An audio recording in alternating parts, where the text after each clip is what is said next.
ਸ਼੍ਰੀ ਅਕਾਲ, ਤੁਸੀਂ ਵੇਖ ਰਹੇ ਹੋ ਦ ਸਿਟੀ ਹੈਡਲਾਈਨਸ ਤੇ ਮੈਂ ਹਾਂ ਤੁਹਾਡੇ ਨਾਲ ਕਲਪਨਾ ਮੌਰਿਆ। ਲੁਧਿਆਣਾ ਸ਼ਹਿਰ ਨੂੰ ਸਮਾਰਟ ਸਿਟੀ ਬਣਾਉਣ ਦੇ ਲਈ ਸਮੇਂ-ਸਮੇਂ ਸਿਰ ਪ੍ਰੋਜੈਕਟ ਤਾਂ ਸ਼ੁਰੂ ਕੀਤੇ ਜਾਂਦੇ ਨੇ, ਪਰ ਉਸ ਪ੍ਰੋਜੈਕਟ ਦੇ ਵਿੱਚ ਦੇਰੀ ਹੋਣ ਕਰਕੇ ਉਹਨਾਂ ਦੀ ਜਿਹੜੀ ਡੈਡਲਾਈਨ ਹੈ ਉਸ ਨੂੰ ਵੀ ਜਿਹੜਾ ਹਰ ਵਾਰੀ ਵਧਾਉਣਾ ਪੈਂਦਾ ਹੈ। ਤੇ ਅੱਜ ਜੋ ਅਸੀਂ ਗੱਲਬਾਤ ਕਰਾਂਗੇ ਕਿ ਲੁਧਿਆਣੇ ਸ਼ਹਿਰ ਦੇ ਹੀ ਜੋ ਫਿਰੋਜ਼ਪੁਰ ਰੋਡ ਤੇ ਜੋ ਐਲੀਵੇਟਡ ਰੋਡ ਬਣਾਉਣ ਦਾ ਜਿਹੜਾ ਕੰਮ ਸ਼ੁਰੂ ਹੋਇਆ ਸੀ, ਉਸ ਕੰਮ ਦੇ ਚੱਲਦੇ ਜੋ ਵੀ ਉਸ ਕੰਮ ਦੇ ਵਿੱਚ ਦੇਰੀ ਹੋ ਰਹੀ ਹੈ, ਪਿਛਲੇ 4 ਸਾਲਾਂ ਤੋਂ ਲੋਕਾਂ ਨੂੰ ਲਗਾਤਾਰ ਜਿਹੜਾ ਹੈ ਖੱਜਲ ਖੁਆਰ ਹੋਣਾ ਪੈ ਰਿਹਾ ਹੈ। ਤੇ ਹੁਣ ਇੱਕ ਵਾਰੀ ਫਿਰ ਜੋ ਲਗਾਤਾਰ ਕਿਉਂਕਿ ਜਿਹੜੀ ਸਪੀਡ ਹੈ ਬਹੁਤ ਹੀ ਸਲੋ ਸਪੀਡ ਹੋਣ ਦੇ ਚੱਲਦੇ ਇੱਕ ਵਾਰੀ ਫਿਰ ਤੋਂ ਜਿਹੜਾ ਹੈ NHAI ਵੱਲੋਂ ਜਿਹੜਾ ਹੈ ਕੰਪਨੀ ਨੂੰ ਗੈਮਨ ਇੰਡੀਆ ਕੰਪਨੀ ਨੂੰ ਜਿਹੜਾ ਹੈ ਨੋਟਿਸ ਦਿੱਤਾ ਗਿਆ ਹੈ। ਤੁਹਾਨੂੰ ਜਾਣਕਾਰੀ ਦੇ ਦਾਂ ਕਿ ਗੈਮਨ ਇੰਡੀਆ ਕੰਪਨੀ ਨੂੰ ਹੀ ਜਿਹੜਾ ਹੈ ਸਿੱਧਵਾਂ ਨਹਿਰ ਤੋਂ ਲੈ ਕੇ ਭਾਰਤ ਨਗਰ ਚੌਂਕ ਤੱਕ ਜਿਹੜਾ ਐਲੀਵੇਟਡ ਰੋਡ ਬਣਾਉਣ ਦਾ ਜਿਹੜਾ ਹੈ ਪ੍ਰੋਜੈਕਟ ਦਿੱਤਾ ਗਿਆ ਸੀ ਤੇ ਹੁਣ ਉਹਨਾਂ ਨੂੰ ਹੀ ਜਿਹੜਾ NHAI ਨੇ ਨੋਟਿਸ ਥਮਾਇਆ, ਜਿਸ ਦੇ ਵਿੱਚ ਇਹ ਗੱਲ ਸਾਫ਼ ਕਹੀ ਗਈ ਹੈ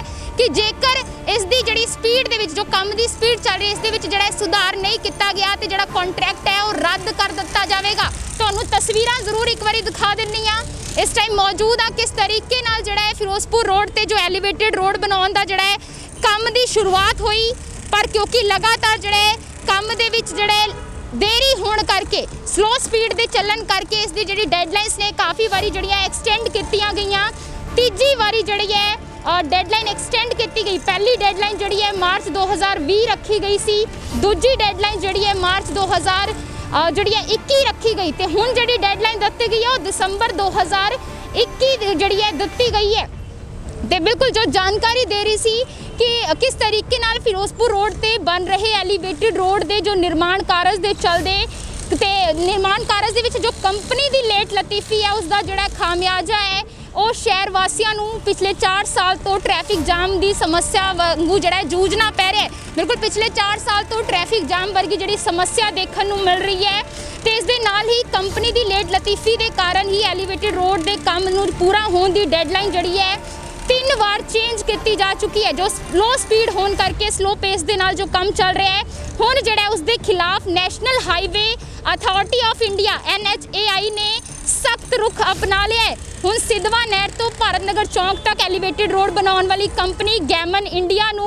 NHAI ने नोटिस थमाया। इस दे विच साफ किया गया है कि जेकर उन्हां दे काम दी जिहड़ी स्पीड है उस दे विच सुधार नहीं होया, स्पीड नूं नहीं वधाया गया तो जिहड़ा कॉन्ट्रैक्ट है उस कॉन्ट्रैक्ट नूं जिहड़ा रद्द किया जा सकता है। ते इस दे नाल ही जानकारी दे दां इस तो पहलां भी जिहड़ा NHAI ने काम दे विच देरी होण करके इसे कंपनी तो भारत नगर चौंक दे विच बनन वाले फ्लाईओवर का काम वापस लैके दूजी कंपनी नूं दे दिता है। ये भी जिहड़ी जानकारी सामने आई है। उस तो इलावा NHAI ने समराला चौंक तो फिरोजपुर रोड चुंगी तक बनन वालियां एलीवेटेड रोड का काम जिहड़ा है 2 कंपनियां नूं जिहड़ा दिता गया सी। उन्हां वल्लों ਉਹ 2 ਕੰਪਨੀਆਂ ਜਿਹੜੀਆਂ ਨੇ SP ਸਿੰਗਲਾ ਤੇ ਗੈਮਨ ਇੰਡੀਆ ਨੂੰ ਜਿਹੜਾ ਸੌਂਪਿਆ ਹੈ। SP ਸਿੰਗਲਾ ਕੰਪਨੀ ਨੂੰ ਸਟੀਮਾ ਚੌਂਕ ਦੇ ਵਿੱਚ ਫਲਾਈਓਵਰ ਬਣਾਉਣ ਦੇ ਨਾਲ ਹੀ ਸਿੱਧਵਾ ਨਹਿਰ ਤੋਂ ਲੈ ਕੇ ਫਿਰੋਜ਼ਪੁਰ ਰੋਡ ਚੁੰਗੀ ਤੱਕ ਦਾ ਜਿਹੜਾ ਕੰਮ ਸੌਂਪਿਆ ਗਿਆ ਹੈ, ਜਦਕਿ ਗੈਮਨ ਇੰਡੀਆ ਨੂੰ ਜਿਹੜਾ ਭਾਰਤ ਨਗਰ ਚੌਂਕ ਤੋਂ ਲੈ ਕੇ ਸਿੱਧਵਾ ਨਹਿਰ ਤੱਕ ਦਾ ਜਿਹੜਾ ਕੰਮ ਹੈ ਉਹ ਸੌਂਪਿਆ ਹੈ। ਇਸ ਕੰਪਨੀ ਨੂੰ ਜਿਹੜਾ ਭਾਰਤ ਨਗਰ ਚੌਂਕ ਦੇ ਵਿੱਚ ਫਲਾਈਓਵਰ ਬਣਾਉਣ ਦੇ ਨਾਲ ਹੀ ਜਿਹੜਾ ਜੇ ਆਪਾਂ ਗੱਲ ਕਰੀਏ ਗੈਮਨ ਇੰਡੀਆ ਦੀ ਜੇ ਗੱਲ ਕਰੀਏ ਇਸ ਜਿਹੜੇ ਕੰਪਨੀ ਨੂੰ ਭਾਰਤ ਨਗਰ ਚੌਂਕ ਦੇ ਜਿਹੜਾ ਫਲਾਈਓਵਰ ਹੈ ਬਣਾਉਣ ਦੇ ਨਾਲ ਹੀ ਜਿਹੜੇ ਟੋਟਲ 96 ਪਿਲਰ ਬਣਾ ਕੇ ਐਲੀਵੇਟਡ ਰੋਡ ਤਿਆਰ ਕਰਨੀ ਸੀ, ਪਰ ਹੁਣ ਤੱਕ ਪਿਛਲੇ 2 ਸਾਲਾਂ ਦੇ ਵਿੱਚ ਸਿਰਫ ਜਿਹੜੀ ਹੈ 24 ਪਿਲਰਸ ਤੇ ਹੀ ਸਲੈਬ ਜਿਹੜੀ ਹੈ ਪਈ ਹੈ। ਇਸ ਰਫ਼ਤਾਰ ਨਾਲ ਜੇਕਰ ਕੰਮ ਹੋਇਆ ਤੇ ਜੇ ਬਾਕੀ ਜੋ ਪਿਲਰਸ ਨੇ ਅਗਰ ਉਹਨਾਂ ਤੇ ਸਲੈਬ ਪਾਉਣ ਦਾ ਜਿਹੜਾ ਕੰਮ ਦੇਖਿਆ ਜਾਵੇ ਉਸ ਨੂੰ ਕੈਲਕੂਲੇਟ ਕੀਤਾ ਜਾਵੇ ਤੇ ਆਉਣ ਵਾਲੇ ਜਿਹੜੇ 6 ਸਾਲ ਲੱਗ ਸਕਦੇ ਨੇ। ਤੇ ਇਸੇ ਦੇ ਚੱਲਦੇ ਜਿਹੜਾ ਇਹੀ ਨਹੀਂ ਕੁਝ ਜਿਹੜੇ ਪਿਲਰਸ ਤੇ ਸਲੈਬ ਤਾਂ ਪੈ ਚੁੱਕੀਆਂ ਨੇ, ਪਰ ਸਲੈਬਸ ਦੇ ਨਾਲ ਜਿਹੜੇ ਪੂਰੀ ਤਰੀਕੇ ਨਾਲ ਵਿੰਗਸ ਵੀ ਨਹੀਂ ਲਗਾਏ ਗਏ ਨੇ। ਅਪ ਰੈਂਪ ਤੇ ਡਾਊਨ ਰੈਂਪ ਦਾ ਕੰਮ ਵੀ ਜਿਹੜਾ 20% ਤੋਂ ਵੀ ਜਿਹੜਾ ਘੱਟ ਕੀਤਾ ਗਿਆ, 20% ਵੀ ਜਿਹੜਾ ਨਹੀਂ ਕੀਤਾ ਗਿਆ। ਦੋਨੋਂ ਕੰਪਨੀਆਂ ਨੇ 10 ਅਕਤੂਬਰ 2017 ਦੇ ਵਿੱਚ ਜਿਹੜਾ ਨਿਰਮਾਣ ਕਾਰਜ ਸ਼ੁਰੂ ਕੀਤਾ ਸੀ। ਤੇ ਉਧਰ ਹੀ ਦੂਜੇ ਪਾਸੇ ਜੇ ਆਪਾਂ ਗੱਲ ਕਰੀਏ ਕਿ ਕਿਸ ਤਰੀਕੇ ਨਾਲ ਜੋ ਦੂਜੀ ਕੰਪਨੀ SP ਸਿੰਗਲਾ ਕੰਪਨੀ ਨੇ ਚੀਮਾ ਚੌਂਕ ਫਲਾਈਓਵਰ ਤਿਆਰ ਕਰ ਉਹਨੂੰ ਵੀ ਜਿਹੜਾ ਟ੍ਰੈਫਿਕ ਲਈ ਖੋਲ ਦਿੱਤਾ। 84 ਪਿਲਰਾਂ ਦੇ ਵਿੱਚੋਂ 83 ਪਿਲਰਾਂ ਤੇ ਜਿਹੜੀ ਸਲੈਬ ਵੀ ਪਾ ਦਿੱਤੀ ਹੈ। ਇਸ ਕੰਪਨੀ ਨੇ ਆਪਣੇ ਹਿੱਸੇ ਦਾ ਜ਼ਿਆਦਾਤਰ ਕੰਮ ਜਿਹੜਾ ਪੂਰਾ ਕਰ ਲਿਆ ਹੈ, ਪਰ ਗੈਮਨ ਇੰਡੀਆ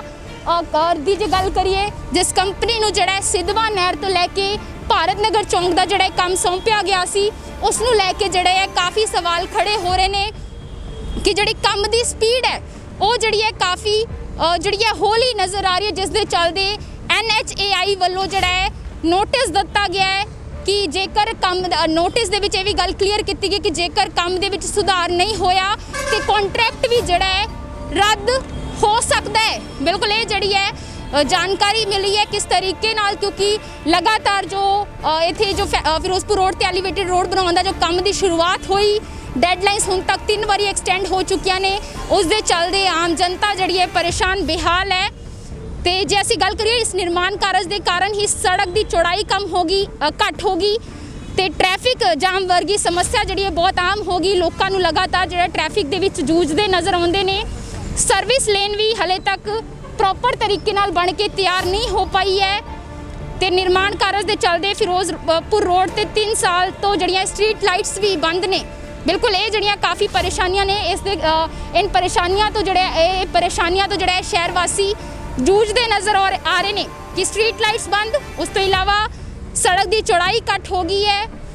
ਟ੍ਰੈਫਿਕ ਜਾਮ ਵਰਗੀ ਸਮੱਸਿਆ ਦੇਖਣ ਨੂੰ ਮਿਲ ਰਹੀ ਹੈ, ਸਰਵਿਸ ਲੇਨ ਹਲੇ ਪੂਰੇ ਤਰੀਕੇ ਨਾਲ ਤਿਆਰ ਨਹੀਂ ਹੋ ਪਾਈ ਹੈ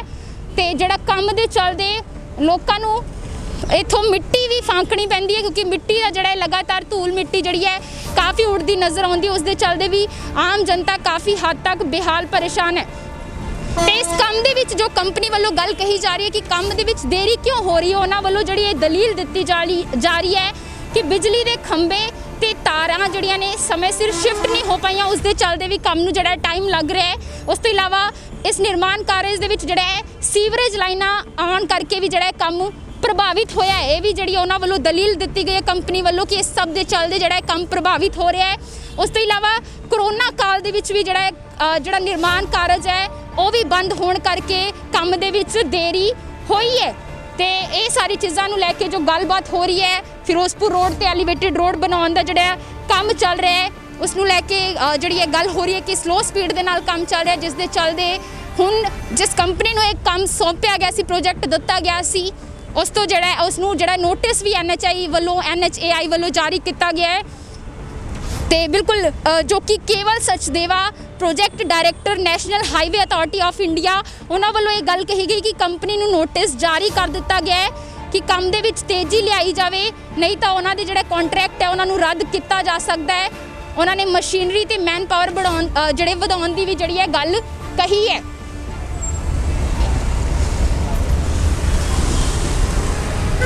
ਬਿਲਕੁਲ ਉਹਨਾਂ ਵੱਲੋਂ ਜਿਹੜੀ ਹੈ ਇਹ ਵੀ ਗੱਲ ਕਹੀ ਗਈ ਹੈ ਕਿ ਮਸ਼ੀਨਰੀ ਵਧਾਈ ਜਾਵੇ, ਮੈਨ ਪਾਵਰ ਵਧਾਈ ਜਾਵੇ ਤੇ ਕੰਮ ਦੀ ਜਿਹੜੀ ਸਪੀਡ ਹੈ ਉਹ ਵੀ ਵਧਾਈ ਜਾਵੇ।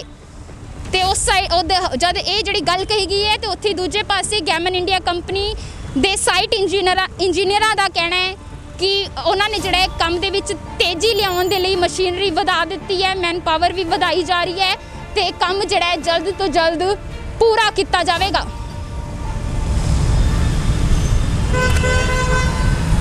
ਬਿਲਕੁਲ ਤੇ ਅਸੀਂ ਤੁਹਾਨੂੰ ਤਸਵੀਰਾਂ ਵਿਖਾਈਆਂ ਫਿਰੋਜ਼ਪੁਰ ਰੋਡ ਤੇ ਜੋ ਐਲੀਵੇਟਡ ਰੋਡ ਬਣਾਉਣ ਦਾ ਜਿਹੜਾ ਪ੍ਰੋਜੈਕਟ ਹੈ ਹਾਲੇ ਵੀ ਚੱਲ ਰਿਹਾ ਹੈ ਤੇ ਕਿਸ ਤਰੀਕੇ ਨਾਲ ਕਿਸ ਸਲੋ ਸਪੀਡ ਦੇ ਨਾਲ ਜੋ ਇਹ ਕੰਮ ਚੱਲ ਰਿਹਾ ਉਸੇ ਦੇ ਚੱਲਦੇ ਇੱਕ ਵਾਰੀ ਫਿਰ ਤੋਂ ਜਿਹੜਾ ਹੈ NHAI ਵੱਲੋਂ ਜਿਹੜਾ ਸਖਤ ਰੁਖ ਅਪਣਾਇਆ ਗਿਆ ਹੈ ਤੇ ਉਹਨਾਂ ਵੱਲੋਂ ਗੈਮਨ ਇੰਡੀਆ ਕੰਪਨੀ ਨੂੰ ਜਿਹੜਾ ਨੋਟਿਸ ਵੀ ਜਾਰੀ ਕਰ ਦਿੱਤਾ ਗਿਆ ਹੈ, ਜਿਸ ਦੇ ਵਿੱਚ ਇਹ ਗੱਲ ਕਲੀਅਰ ਕਰ ਦਿੱਤੀ ਗਈ ਕਿ ਜੇਕਰ ਸਪੀਡ ਦੇ ਵਿੱਚ ਜਿਹੜਾ ਕੰਮ ਦੀ ਜੋ ਸਪੀਡ ਚੱਲ ਰਹੀ ਉਸ ਦੇ ਵਿੱਚ ਸੁਧਾਰ ਨਹੀਂ ਲਿਆਂਦਾ ਗਿਆ ਤੇ ਜਿਹੜਾ ਕੰਟਰੈਕਟ ਹੈ ਉਹ ਵੀ ਰੱਦ ਕੀਤਾ ਜਾ ਸਕਦਾ ਹੈ। ਕੈਮਰਾਮੈਨ ਦੀਪਕ ਕੁਮਾਰ ਦੇ ਨਾਲ ਮੈਂ ਕਲਪਨਾ ਮੌਰਿਆ, ਵੇਖਦੇ ਰਹੋ ਦਾ ਸਿਟੀ ਹੈਡਲਾਈਨਸ।